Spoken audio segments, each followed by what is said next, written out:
Dobrodošli na kanal Moji recepti.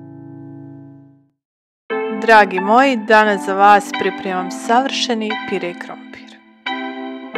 Oguljen krompir staviti u hladnu vodu da ne bi pocrnio. Izrezati na sitnije komade da bi se brže skuhao. Posoliti i na visokoj temperaturi ostaviti da proključa. Kada voda proključa, smanjiti na srednje jaku temperaturu, kod mene je to 3 od 6 i kuhati 15 minuta.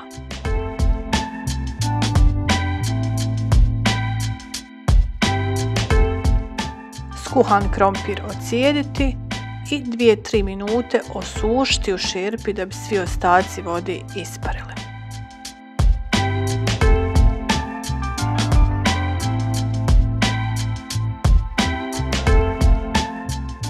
Krompir skloniti sa šporeta, a putar staviti da se rastopi.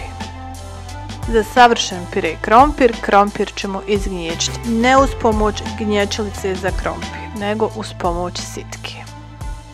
Na taj način dobit ćemo pire krompir savršene strukture bez ijedne jedine grudvice.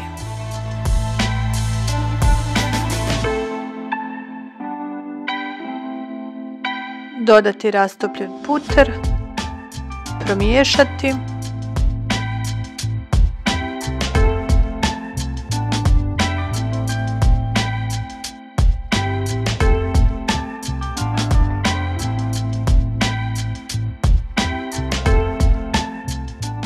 A zatim postepeno dodavati toplo mlijeko uz konstantno miješanje.